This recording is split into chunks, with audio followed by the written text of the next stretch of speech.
Welcome to Hanging Out with Hamza. I'm Hamza, and today I am hanging out with two guys that I had the pleasure of meeting recently. They are the two owners of Desnudo. It's a coffee truck located in Austin. They're just two great dudes who have built such a beautiful company, and I wanted to kind of learn further into what the origin story was and also the message behind it and what their overall purpose is behind Desnudo. So without further ado, thanks for listening and stay tuned.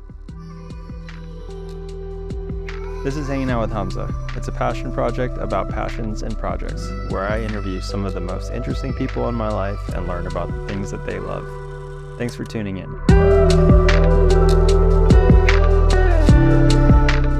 In today's episode, I have Juan and Sergio, owners of Desnudo Coffee, talk about their origin story, the true meaning behind Desnudo, and their all-encompassing mission to change the world.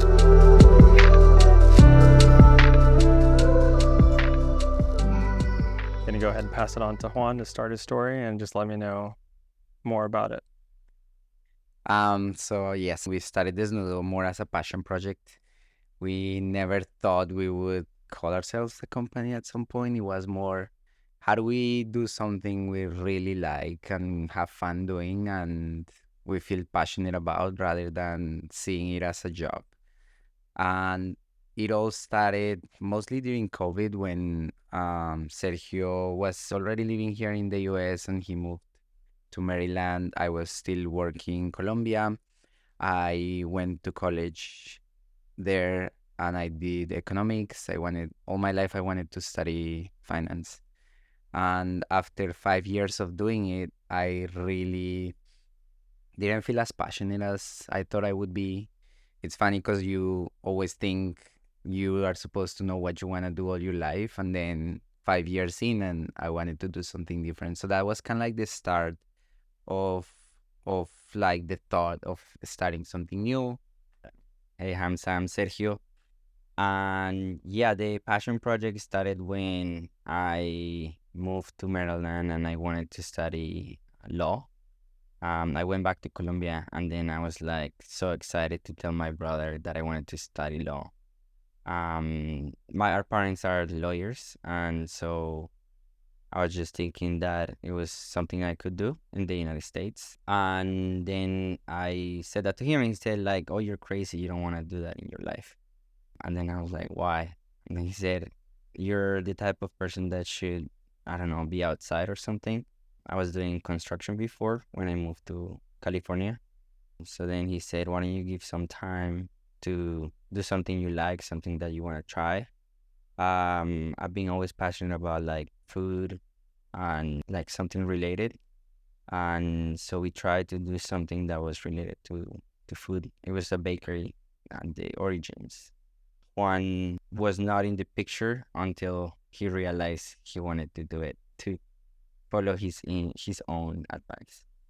And I guess in terms of you were talking about you were in finance and you decided to kind of move over to this, that's a pretty large leap to go from finance to owning a coffee company.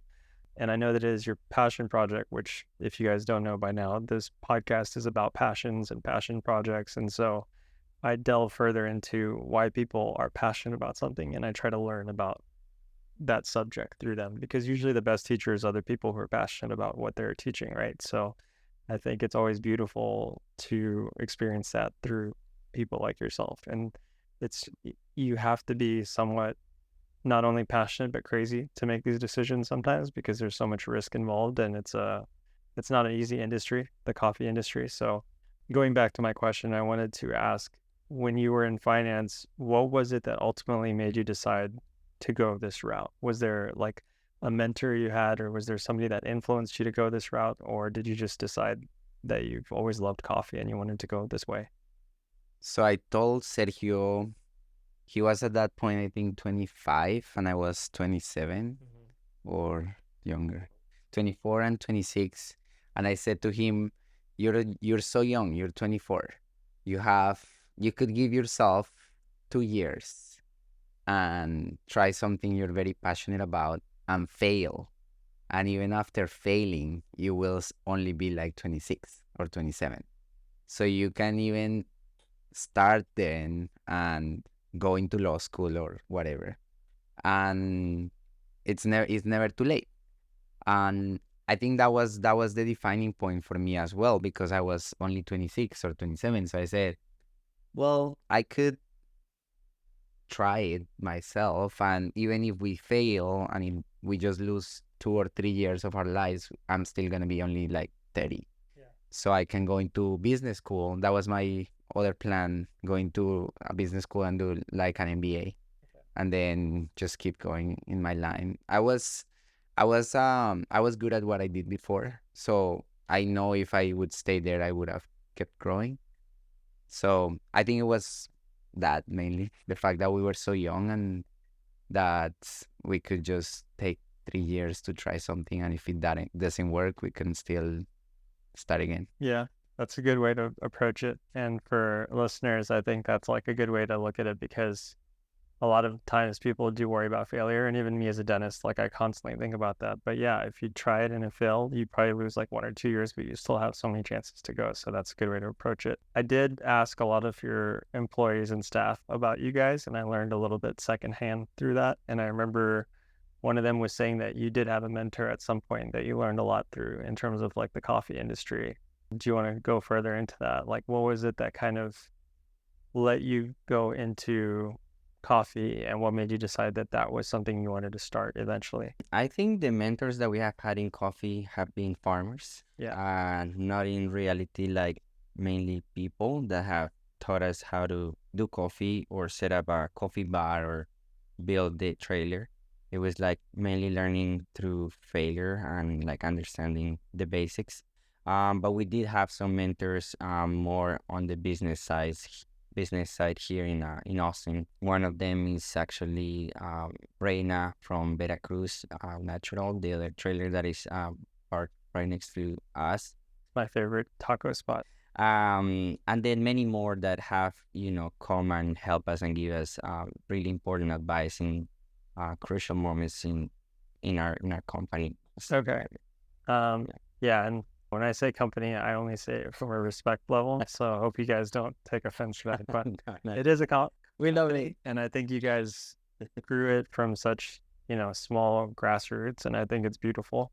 And for people that are listening to, not a lot of people live in Austin. Some people haven't experienced your coffee yet. And I think aside from being really delicious and incredibly high quality coffee, I think the message is what really drew me to you guys initially. And that's the reason why I came. I think it's something that's very far and few in Austin these days, or just anywhere, is to have a company that gives back to communities and sources a lot of their products from local farmers and people who are in dire need of it, especially in our world nowadays where everything is wholesale. And so I first off wanted to implore what you guys do. I think it's incredible that you put so much love into that, into taking care of the farmers and the communities. But I wanted to get a better understanding of how you guys do it. Like, what's the start to end of this whole process of getting your coffee?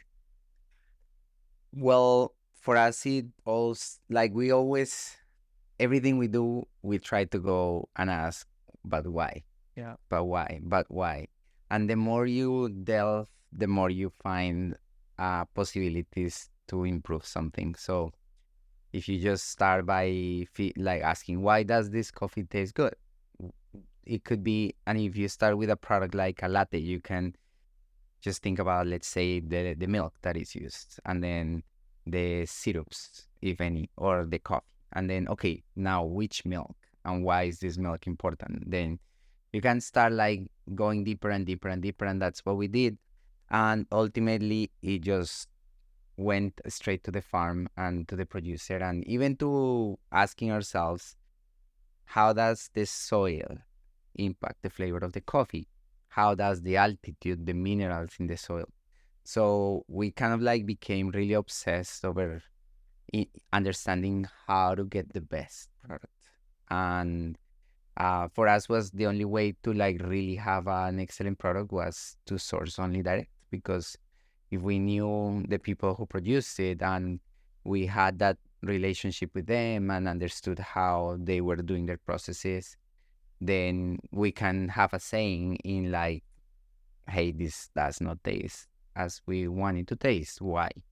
and understanding together with them. Sometimes it's not even that they are not doing a good job. It's sometimes a specific coffee is not the perfect for their land. Yeah. So I would say that's at the core, just having that straight connection to the producer.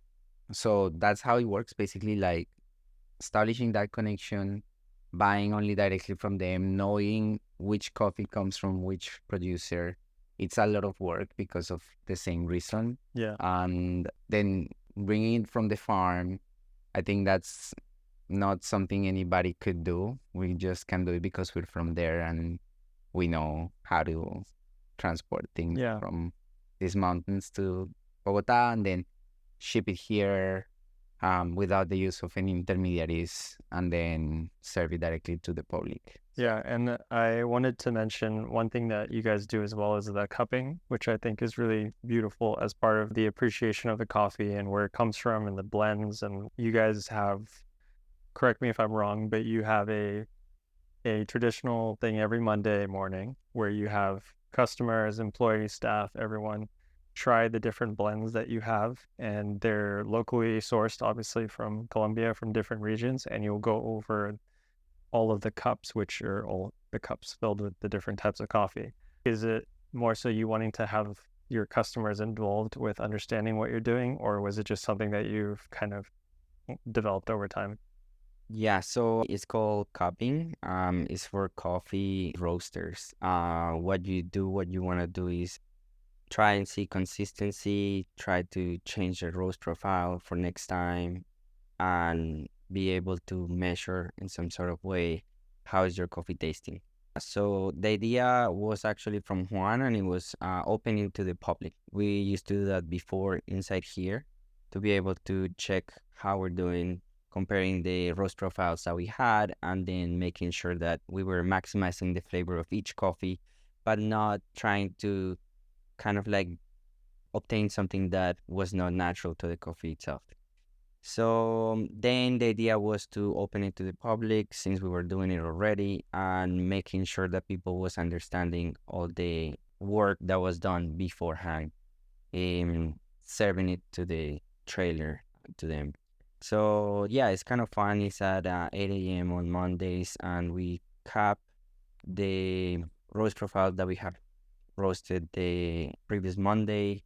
We will cap about 8 coffees, different processes, different varieties. They're all from single farms, individual varieties, and it's a really good experience so you can understand the different notes and profiles that a coffee can have. Okay. The next thing I wanted to go over was Desnudo itself, the meaning of Desnudo, and how you guys came up with the origin of that name. What was the purpose behind it, and what are you trying to explain to customers with that name? We always like have fun when describing it. People are like, "Oh, does that mean naked?" And it's we always like out of goofy. We try to be authentic and like not be too serious about stuff. But at the core, we believe and we always say this to every customer who comes, and it's the coffee has to be so good in its pure naked form that whatever we add to it makes it even better. That's at the core. And then it's also a philosophy because everything we do in connection to serving our customers has that mindset at heart. Because, for example, right now, the cookies that we do, Sergio has been making them and like being very intentional with each of the ingredients that he uses. The flour from Barton Springs Mill, the chocolate that we source ourselves from cacao farmers in Colombia, the pecans that we use, the way we process those pecans, the butter that we use. We want really good ingredients that in its purest naked form, these are really good ingredients that represent our brand. Using like grass-fed organic milk, it's more expensive, but that's what we believe. Like in the future, to sustain what we believe it's a beautiful world, we cannot be relying on chemical and synthetic fertilizers and pesticides and all of these things that really destroy the soil. Yeah. So that's at the core of like what Desnudo means for us. Okay. Sergio, do you have anything? It's a pretty good answer. Yeah, I cannot beat that. So we will define it as a strip down, right? As he says, naked. Desnudo means naked in Spanish, and we wanted to portray that in every cup of coffee we give. Yeah. That's why we give samples of cold brewing line or drip coffee so people can take just black. And it is challenging for people to try black coffee because the American market is used to. Yeah, no, and I'll say as like a customer, I'm not somebody that usually drinks black coffee. I don't. Like I have it sweet, milky, like I can't do. But Yeah. you guys are the first coffee place that every time I'm in line and you do give me those, like at first I was like, I'll give this to like my friend or whoever's next to me. But then like I started having them and now I look forward to them because it's for the first time I feel like the cool people who have black coffee, because before I was like, I don't know how these people drink things black, but you guys managed to add this like this purity to it. And it's also just, it's very special in that all the blends taste the way you describe them. And I think it's really beautiful how you're able to come up to me, describe the blend and what it's, where it comes from, what's in it, how it's supposed to taste. And I think that's like a level of service I haven't come across in any coffee shops lately. And we talked about this recently at a birthday party that there was this book that I've really enjoyed, that we both enjoyed. And I feel like the quality of service you guys provide comes down to that, is where you talk about the purity of the coffee and how high sourced everything is. But I think even your staff is highly sourced. I think everybody there is friendly, kind, always asking how your day is going. Like they're putting that extra effort into getting to know you. And I think that's the reason I've stayed. And that's the reason I come and look forward to getting the coffee is great, but it's also the service. And so I wanted to dive into whether that was intentional or you guys just naturally developed that just through your culture. When we first started, I was very shy being like on register. Sergio was like really intentional about this aspect. And like recently, we came across a notebook that he had where he would write down the names of the customers and put like keywords or things to remember each one. Like, for example, Hamza, he has a cute dog and things like this.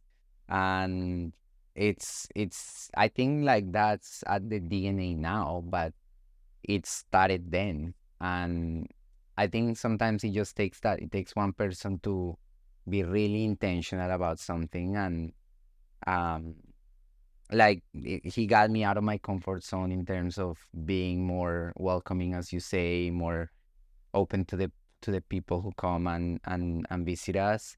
But I was not by nature like that. Now, after like understanding how much of an impact that has on the people who visit us, we try to be we put a lot of effort into educating our staff on the impact they can have on people and how important it is for us to keep that alive even when we're not there anymore. So thank you, Sergio, for bringing that. Congrats on doing that. Because, yeah, I think the coffee, honestly, it is the best coffee I've had. So thankfully, that's not something that's like, it's not one or the other. It's both of them combined has really made me love coming there and also wanting to do this, because it's very rare that I go anywhere nowadays and feel this desire that I want to get to know everybody that works there. And I want to get to know how this coffee is made and like the origin behind it, because the message is beautiful. So I personally want to say thank you for that, because you gave me, as somebody that's going to own a practice one day, the sense of wanting to do something similar in that sense, like leaving impressions and having people leave me with a feeling rather than just being treated. So I think that's beautiful. That's like something really important for us because we define as one of the things we really wanted to do was to inspire.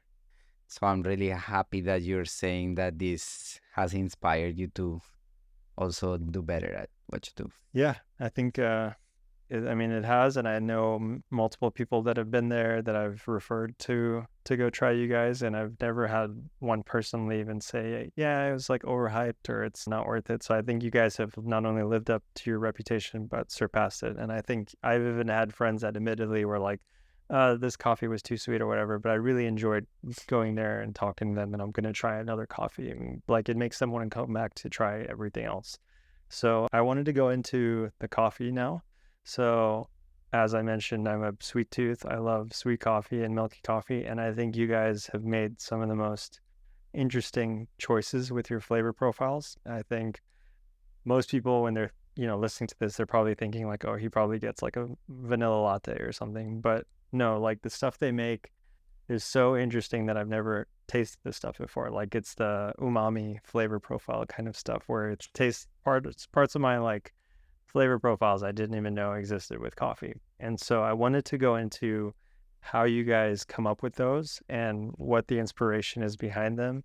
And if there's any specific drinks you want to talk about that started it or anything in particular. I think it's been a team effort in everything we do. So even from sourcing the best milks, we do a lot of tests and see which one is the best and which one will pair better with our coffee. Same with the syrups for the vanilla like latte that we have. We did like probably 10, 12 trials to be able to make sure that that was the best vanilla latte that someone could have ever in their lives. So then we were slowly people wanted more. Not that we wanted more, we wanted to have even less. But the market just asks you for more, and just there's some ideas that some people spark, and then we go deep into them and we try to maximize every flavor we have. So the one that people love the most is the brown sugar miso. That one is an infusion of brown sugar and miso paste. That is the fermentation of soy. In that one, we wanted to kind of like balance that sweetness of the brown sugar and bring the umami. So umami is the fifth flavor. It kind of like coats your tongue and just bring that extra, I don't know, flavor that you are not able to easily get. You get it with like tomatoes or fermented foods or so. It's something different that in coffee paired well. We didn't know at the beginning, and then slowly realized that that was something that we could like develop a little bit more. So the fermentations, Juan brought the idea of the blueberry latte as a fermentation of blueberries that will also bring that umami, and just naturally we don't want to add like other things that will enhance flavors like artificial at all. We don't want to do that. Only the pure, as our name says, desnudo flavor of the fermentation that will bring that extra umami. Okay. So with the fermentation process, I think that's something new for a lot of people to know that you can incorporate in coffee. What was it that inspired you to do fermentation? I felt like that's a very specific choice to make. And also, can you describe the process of that and how you come up with what, recently you did a peach one. Like, what was it that inspired you to do peach versus strawberry or anything else? Fermentation is key in coffee and it happens at the processing level. So Mhm. all the coffee that you ever taste, most of the coffee you ever taste has been fermented at some point at Okay. the farm. It's part of the process. Coffee being a fruit, to be able to remove that fruit from the seed, fermentation has to occur to make the process easier. And then later it was discovered that also imparts flavor and can improve how it tastes. So I think that aspect also sparked some wondering around how that fermentation, bringing it here to the level of the flavor development, can have an impact on our drinks. Mm, so I think that's where it came from, and then we just started exploring. I think the first iterations we did was the blueberry one. The We did one test with honey and mango and chilies. That's like inspired by this restaurant in Copenhagen that is pretty famous, known as Noma, and they are one of those pioneers in fermentation. So we just took that and kind of like put it into coffee to see how it would affect it. And we went from there. And yeah, I think that's kind of like how we got to this point.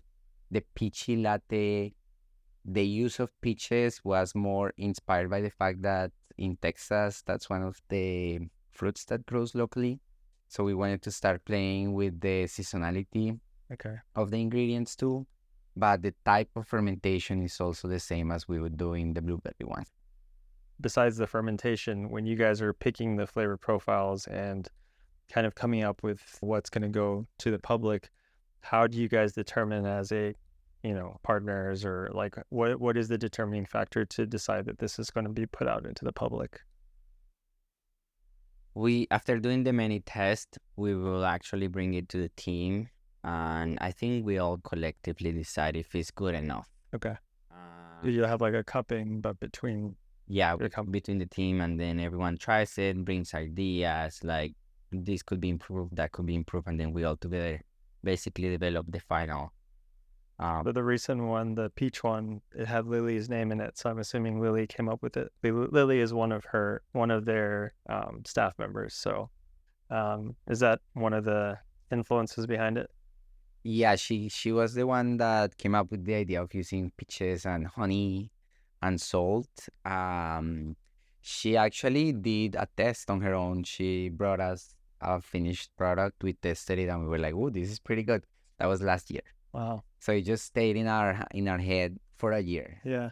But peach season was over, so we're like, "Okay, we'll try next year." And then this year we just did it, and the version she came up with, we had to actually like, okay, but what's this gonna look like in production? Yeah. And even like it got to the point where Sergio like did some like refinements at the end, like some, I don't know how many iterations at the end we did, like five or six iterations where we would like bring it. We hadn't launched it officially, tasted it with the team, as we said, okay, this could be improved this way, this way.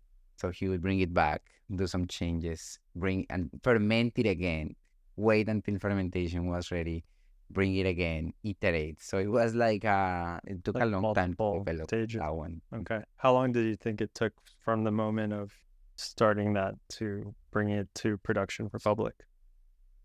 I think it was like 4 weeks Okay. that we wanted to launch it before, just because, like, for example, right now we're changing from peach season to apple season Oh, already. wow. So it did take us a while, just because what I do is again maximize the flavors. And the idea was at the end was to kind of like do a peaches and cream type of. And I'm assuming Yeah. that you, because of Desnudo and the whole purity aspect of it, you wanted to source the peaches from somewhere that was also done well, right? So where were the peaches sourced from? So they're the farm is called Top of Texas, Okay. and they do basically have like peaches orchards and apples and that kind of like seasonality.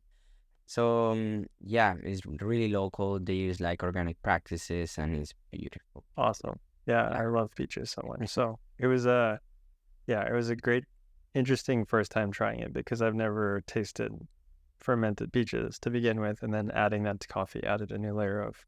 So it's fun because every time I come to you guys now, you introduce me to these new flavor experiences that I've never had before, like show you butterscotch, boggy berry, like the bitterness profile. I don't drink, so for me, like that bitterness and fermentation is new to me. So it's been very interesting to experience that. The other thing I wanted to bring up is you guys are now doing so well that you're opening a new truck downtown. Do you want to kind of dive deeper into the approach to that? Are you doing anything different at this new truck, or is it going to be the same thing? We love to just test and see how things go. So we don't know what we want to do. Okay. We'll just open and see how it goes. Of course, in the beginning, we'll have like a more reduced menu while we figure out logistics, storage, all of this. But we're honestly open to whatever happens. Where do you guys see yourself in 5 years, maybe? Do you guys see yourself building a brick and mortar, or do you like the truck aspect of it? Do you feel like that's more aligned with you guys?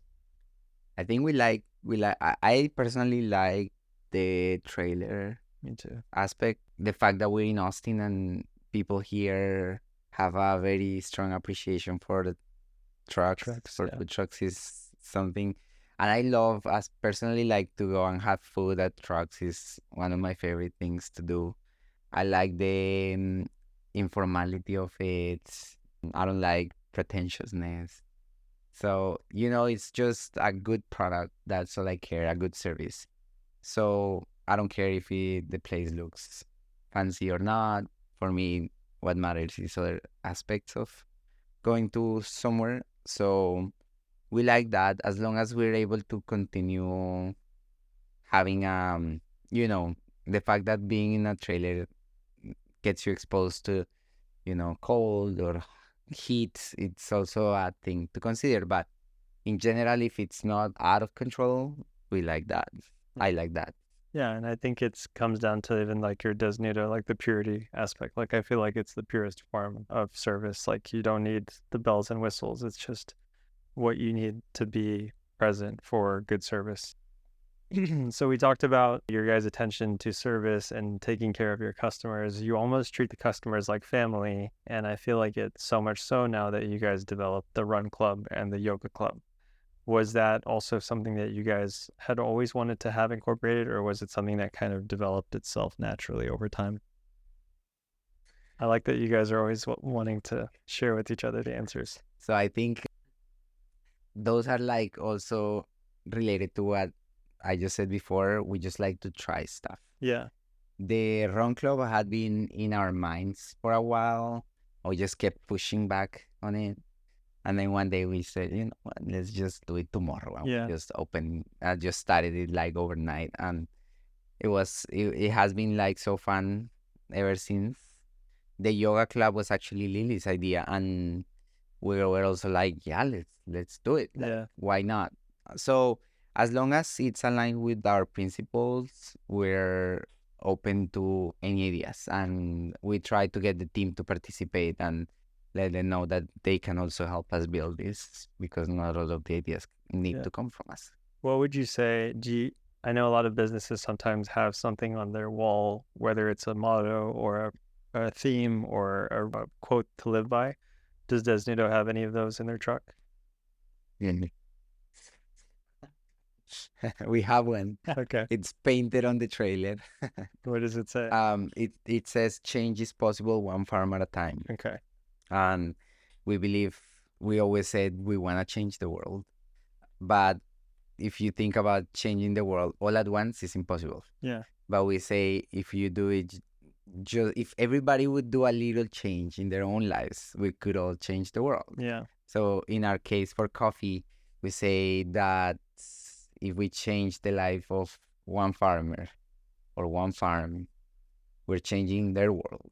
And if we do it with two farmers, then we're changing two worlds. And we change the lives of millions of farmers, then we're changing the world. So That's kind beautiful. of like the end goal Nice. of this. I mean, if we grow to work with more producers, Do you see yourself expanding to farmers beyond Colombia, or do you feel like because of your origins, you want to focus on Colombia as a source?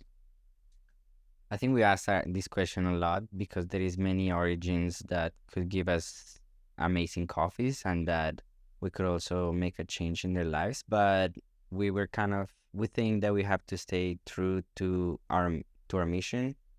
And right now we can do what we do because of our cousin, Juan Manuel, that he's over there in the farms, working with the farmers every day and trying to understand how to do better processing, better fermentation, what type of equipment do we need to make that possible. And so by doing it in other countries, we'll have to have someone like that to be able to know the farmers, not only create this type of like monetary relationship, but really family relationships that will be able to achieve what we're trying to do. Okay. And in terms of I know you source locally from farmers. When you were originally planning to start Desnudo, I spoke to Juan briefly about this, but what was it that made you guys decide on Austin as the place to start initially versus other cities in America? This is really fun, but you need to answer. So because of my background, I was very structured in the way I approached things. Being So a finance bro? yeah. Yeah. So I made my lists and my checklists.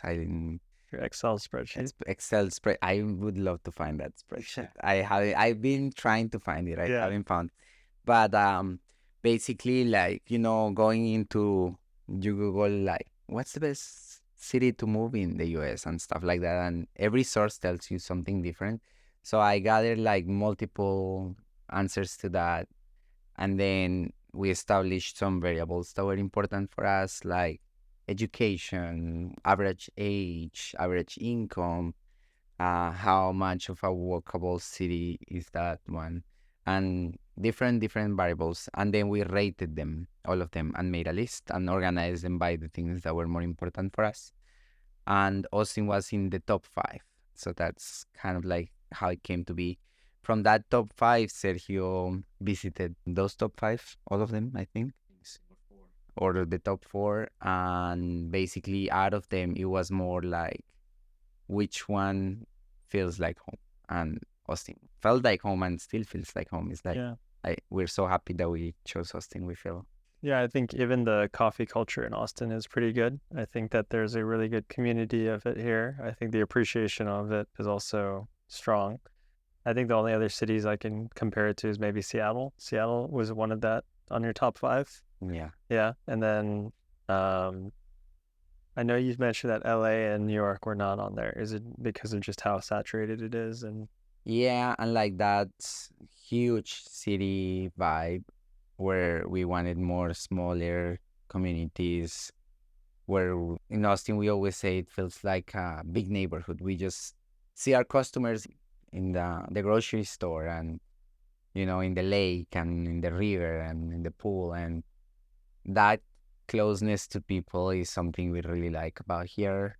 And I don't think we could have that and in one of these huge cities. okay, so let's say this is usually my problem is when I'm trying to describe Desnudo to friends or people that want to come try it. I have my bias because I'm like, oh, I love the drinks. You can talk to them there and have a great time, but I'm not great at describing things. So if you were to describe to the listener who hasn't been to Austin yet and wants to try Desnudo, what's your elevator pitch for them to come try it? And then like, okay. Uh What I guess just to simplify it, what separates Desnudo from other coffee shops in Austin? Like what makes it special there besides everything we just talked about? What to you makes Desnudo special to you to service others? I think for me it would have to be the creativity behind the drinks. We all of our drinks are not too sweet. They're very different to what's in the market. It takes more effort and more time, but we're willing to do it because for us it's really important that the customer leaves feeling so happy and like having an experience that they cannot have anywhere else. We want to be the best. We want our coffee to be the best that they have ever tried. And I mean, the most important aspect is the fact that all of our coffee comes directly from the producers. So having that connection to them really and let us know them and understand how what we do can really have an impact in their lives. So I think the fact that people are willing to support us is really good because it directly supports the producer as well. Okay. I think I would start it by saying that we don't call ourselves baristas, we call ourselves magicians. And it comes basically on the customer experience that we want to have every day because we want to make every person's day. We want them to not only get the best drink, but also to get the best customer experience so they can enjoy their day. And then they'll come back to get that again. And the thing is that we're not only giving, but we're also receiving. We're also getting that same energy from our customers, and they're also giving us things that we didn't even ask. So it is a connection with the customer that you're not getting anywhere, and it's a really authentic connection. So maybe it's the authenticity that we provide to our customers. That's beautiful. And I can vouch just as somebody that deals with anxiety and depression and stuff like that. I think one of the few things I look forward to every now and then is visiting you guys. And just to tell you from a personal level, like I look forward to those mornings when I come to see you guys. And it means a lot to me to have like just that little bit of positivity, even if my day I know is going to be stressful or something's going to go wrong later on or whatever. I still have these brief moments of like that joy and happiness of coming to see you guys. And when you guys see me, you always come say hi and like talk for a bit. And I think that's a beautiful part of customer service that like unfortunately is becoming more rare in our world. And I think you're inspiring others to in the service industry start getting better at that. And then you're also inspiring customers and people and bringing about smiles in their day. And I'm a testament to that because, you know, I'm doing this podcast because of the feeling you inspired in me to want to have you on it. So, yeah, I think that's a good place to end it. I just want to say thank you both for joining me on this. I really appreciate it. I know you guys are busy with your new office, and I'm very thankful to have you on here. Do you guys want to end it on anything? I don't think so from my side. I mean, maybe I'm glad that that's what you feel when you come to visit us because that's what we want. And it gives us like so much happiness to know that even when we're not there, that Desnudo as a brand, as a company is able to provide that because that's our biggest fear of growing. Yeah, no, I mean, I'm very picky about what I wear. I'm very loyal to products I wear or things I own. And this hat is one of them. It's like I wouldn't wear this hat if it wasn't because I loved and appreciate you guys for who you are. So yeah, what I was saying is I'm again a testament to how much I believe in you guys as a product and a business and as people because I told you guys I wanted to get this hat because I was proud to wear it and share not only like Desnudo as a company, but also just like it's something I love and believe in, just like a lot of the things I wear, whether it's soccer jerseys for the teams I love or shoes, sneakers that I love. So I think you guys are doing a great thing. I think it's beautiful what you guys have created. And I just want to say thank you for bringing Desnudo into the world and into Austin. And I really wish you guys nothing but success in the future and hopefully can continue this friendship that I can watch you guys grow as it goes on. So thanks, guys. Thank you, Hamza. Thank you, Hamza. All right. Thanks, guys, for listening. And this is Hanging Out with Hamza, and we'll tune in next time. Take care.